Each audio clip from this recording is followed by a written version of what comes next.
우리의 인생이 무엇입니까? 안개와 같다고 말하고 있습니다. 이렇게 바람 같고 안개 같은 허무한 인생에 우리를 보증할 존재, 오직 말씀을 주시는 성령님이 없으면 우리의 인생은 너무나 갈 길이 막연합니다. 이제 새해를 맞이해서 성령이 증거하는 말씀대로 사시면 그것이 보증된 인생이요 하나님의 축복이 있을 것입니다. 그와 같은 축복을 받는 여러분 되시기를 주의 이름으로 축원합니다. 두 번째, 영광을 얻을 때라는 말은 믿는 자는 하나님을 깨닫는 순간 영광의 축복이 열린다는 그런 뜻이 되는 것입니다. 예수님은 영광을 얻으려는 하늘의 밀이 땅에 떨어져서 죽지 아니하면 하늘 그대로 있고 죽으면 많은 열매를 맺느니라 라고 말하고 있습니다. 성령께서 우리의 삶의 열매를 보증한다는 그런 뜻이 되는 것입니다. 성령이 우리에게 주시는 사랑, 희랑, 화평, 오래 참음, 자비, 양성, 충성, 온유, 절대라는 것은 성령의 9가지 열매를 두고 말하고 있습니다. 성경에 수많은 언약의 약속이 기록되어 있습니다. 그러나 그 약속이 나의 약속이 되고 축복이 되기까지 한 가지 과정이 있어야 되는 것인데, 그것은 예수의 죽음을 깨달을 때, 그때 축복이 나에게 된다는 뜻입니다.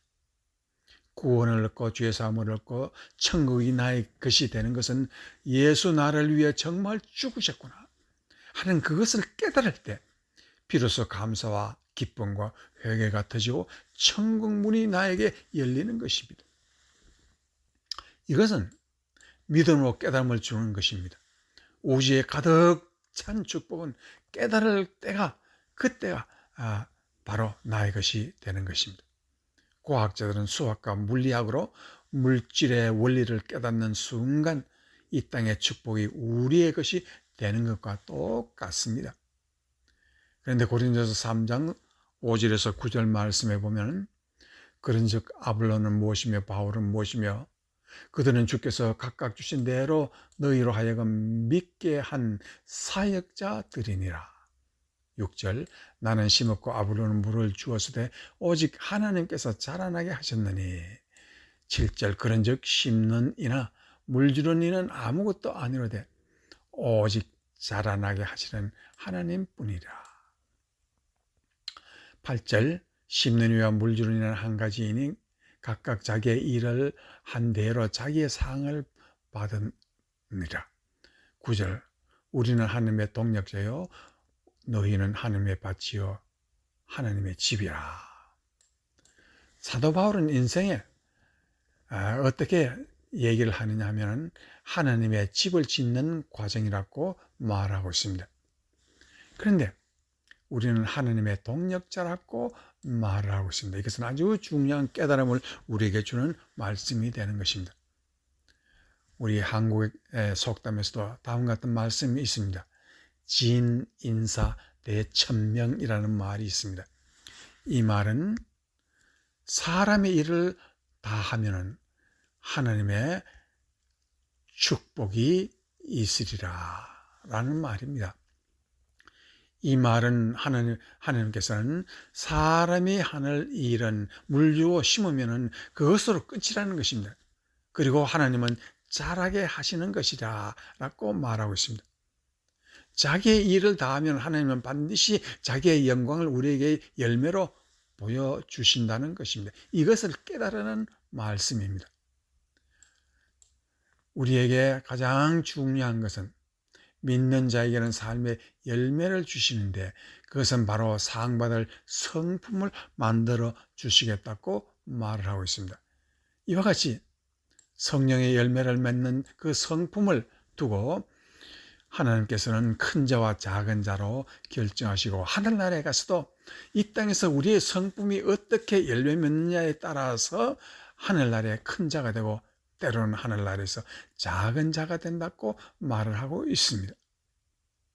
그러면 우리가 새해에는 어떤 큰 열매를 맺을까? 우선 그 걱정을 하지 말라는 것입니다.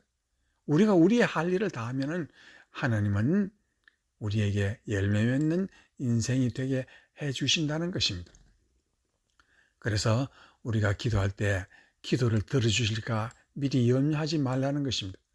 응답은 하나님이 결정하시고 자기의 영광을 우리에게 상상 못할 열매로 맺게 해주신다는 것이 성경이 우리에게 가르치는 말씀입니다. 그리고 우리는 그 열매에 동참하는 사람이라고 말을 하고 있습니다. 그래서 구약성경 하박국, 이 구약성경 말씀을 보면은 하박국이 우리에게 기도가 무엇이며 인생의 열매 맺는 것이 무엇인가를 너무나 잘 말하는 것이 하박국 3장 2절에 기록되어 있습니다. 여호와여, 내가 주께 대한 소문을 듣고 놀랐나이다. 여호와의 주는 주의 일에 이 수년 내에 부응하게 하옵소서. 이 수년 내에 나타내시옵소서. 진노 중이라도 긍휼을 잊지 마옵소서. 이것은 하박국 선지자가 이스라엘 백성들을 향해서 그 나라를 위해서 간절히 기도하는 것입니다. 그런데 이렇게 기도한 기도의 열매가 무엇입니까?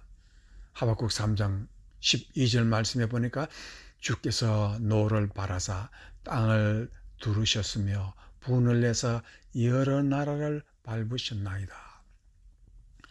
하박국 선지자는 간절하게 기도하고 하는데 하나님의 분노는 막을 길이 없습니다. 이스라엘 백성이 죄를 지었고 전 세계 사람들이 다 하나님 앞에서 죄를 지으니 하나님의 분노는 그들에게 임하여 하박국 선지자의 기도도 산산조각이 나고 기도는 도저히 이루어질 것이 없다고 그렇게 상황에 판단되었습니다. 이와 같이 욥의 삶이 산산조각이 날 때 그는 어떠한 일을 했습니까? 그가 할 수 있는 것은 기도할 뿐 하나님을 원망하지 않았습니다. 그런데 욥이 깨달은 것은 내가 나의 일을 하면은 하나님은 하나님의 일을 할 것이라는 것을 깨닫고 그가 한 것이 무엇입니까? 기도 하나가 다였습니다. 욥은 그것을 깨달았고 그 깨달음이 적중했습니다.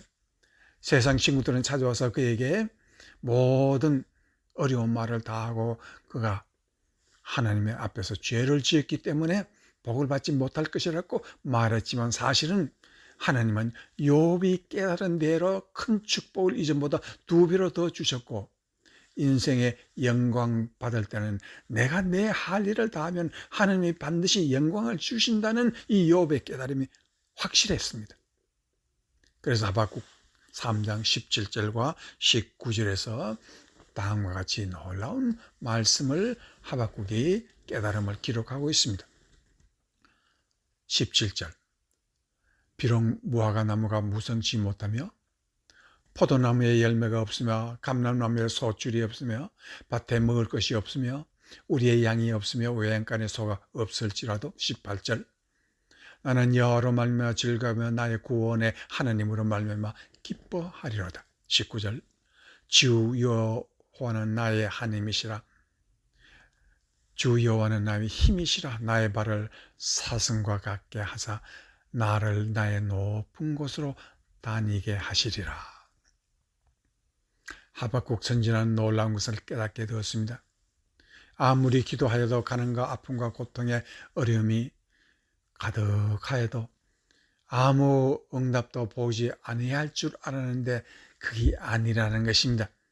내가 할 것은 기도밖에 없을 때 기도 그 자체로서 인간의 일을 다 한 것이라는 것입니다.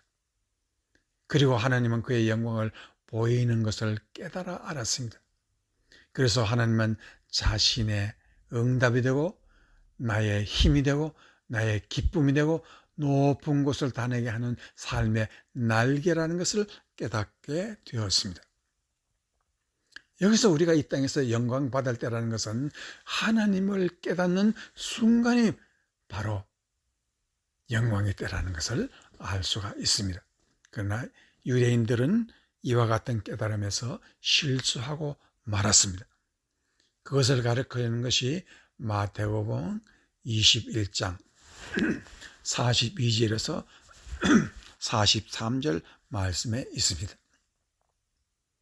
예수께서 이르시되 너희가 성경에 건축자들이 버린 돌이 모퉁이의 머릿돌이 되었나니 이것은 주로 말미암아 된 것이요 우리 눈에 기이하다 함을 읽어본 일이 없느냐.